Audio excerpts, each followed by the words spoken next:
आज का जो हमारा चीफ गेस्ट मुख्य अतिथि है डॉक्टर रेखा रानी गार की थोड़ा यहाँ पे बैठने का रिक्वेस्ट कर रहा हूँ। प्लीज मैडम आप आइए।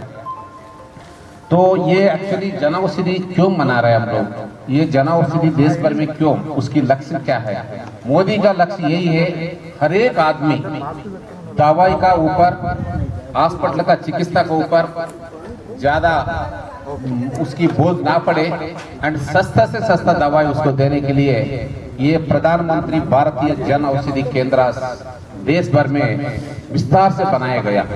इसकी मेन उद्देश्य क्यों हो रहा है? अभी 1 तारीख से लेकर 7 तारीख तक जन औषधि दिवस क्यों मनाया जा रहा है? उसकी लक्ष्य क्या है? हर एक घर में हर एक आदमी को ये जन औषधि के बारे में मालूम पड़ना चाहिए। उनकी रिलेशन को, भाइयों बहनों को, उनकी साथ वाला रिलेशन वालों को इसकी इंटरेस्ट मालूम आना चाहिए। जन औषधि क्या है? जन औषधि यही है जो मार्केट में जो ब्रांड सेम दवाई जेनरिक में लाया गया है, जहां बाहर का जो 60 रुपए का जो स्टैम्बलो टैबलेट होता है जो बीपी के लिए, वही दवाई 6 रुपए में यहाँ जन औषधि में मिलता है। वैसा बीपी के लिए, शुगर के लिए, किडनी के लिए, लिवर के लिए, जो प्राणांतक जो बीमारियों के लिए भी यहाँ पे जो 5,000 रुपए का खर्च होता था जो बाहर जब आदमी खरीदने पर, इस जन औषधि में केवल 1,000 रुपया और उससे कम ही रेट में ही दवाई मिलती है।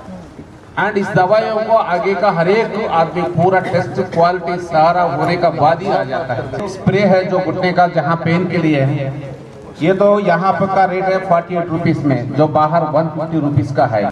यहाँ पे और एक इसके मल्टीविटामिन वगैरह का है, ये तो बाहर का 8 रुपए का गोली है, तो 3 रुपए का गोली है इस चीज के अंदर। तो यही चीजें देखो, एक महिला चाहता है तो यहाँ पे देश भर के लिए 1-2 सैनिटरी नैपकिन्स है, ये तो सिर्फ 10 रुपए में 10 पैड किया है।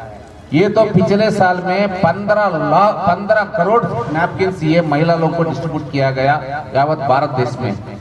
तो ये तो सिर्फ एक महिला चाहता है तो महीना में कम से कम 500 रुपए का बचत करा सकता है उस घर पे, जो बच्ची के लिए, उनकी बेटी के लिए, उनकी जो रिलेशन में जो भी महिला लोग यूज करते हैं उसके लिए 500 रुपए सिर्फ एक महिला हर महीना बचत कर सकता है।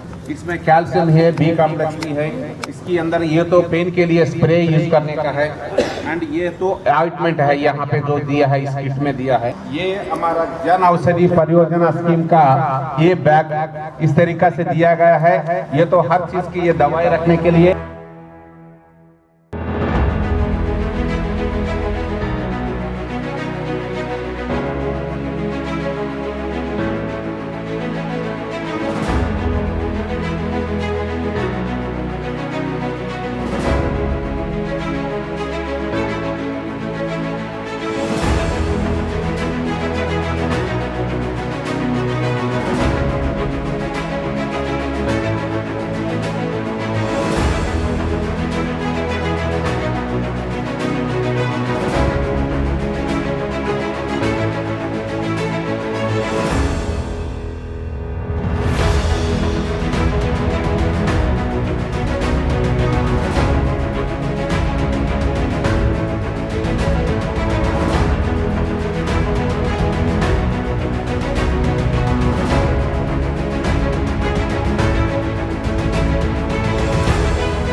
और जो भारत सरकार के उपक्रम का स्वास्थ्य से संबंधित जो उत्तरदायित्व था, ये जन औषधि वितरण परियोजना के डायरेक्टर रमन्ना रेड्डी साहब ने अपने कर्तव्य को पूरा किया। मैं आप लोगों के हृदय को एक बार जगाना चाहता हूँ। स्पेशली ये जो महिलाओं का समाज है, वो आप लोगों ने सुना होगा कि हनुमान जी को अपनी ताकत का अंदाजा नहीं होता है, उनको याद कराना पड़ता है। ठीक उसी प्रकार की बात महिलाओं के साथ भी है। जब संसार में संकट पड़ा और भगवान के बस की भी बात नहीं रही, तब दुर्गा शक्ति का अवतरण हुआ। शिव के ब्रह्मा के, विष्णु के, इंद्र के और 33 कोट देवताओं के शरीर से जो ताकत निकली, जो ऊर्जा निकली, जो शक्ति रूप निकली, वह सब एक में मिल करके एक स्त्री के रूप में प्रकट हुई और सभी लोगों ने उसको दुर्गा कहा, माता कहा। संसार में जो काम पुरुष नहीं कर सकता है उसको स्त्री करती है। ये जो भारतीय समाज है, आप सभी लोग अप टू डेट लेडी हैं, सारे विश्व का और अपने समाज का हाल आपको मालूम है। विश्व बहुत कठिन परिस्थितियों से गुजर रहा है और हमारी भारतीय संस्कृति, सभ्यता और सनातन धर्म भी उसी कठिन दौर से गुजर रहा है।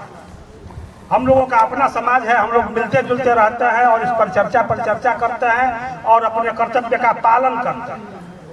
आप लोगों का भी ये समाज कम से कम महीने में एक बार अवश्य मिलना चाहिए।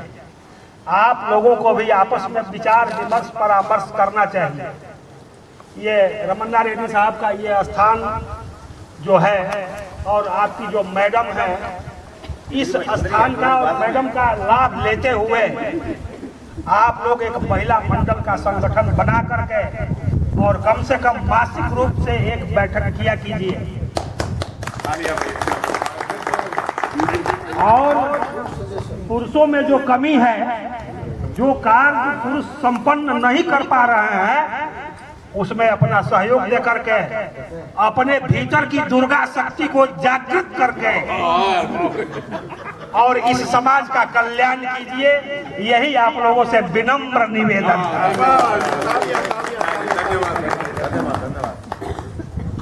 इस कार्यक्रम को सफल बनाने में आपका जो योगदान है उसके लिए बहुत बहुत धन्यवाद।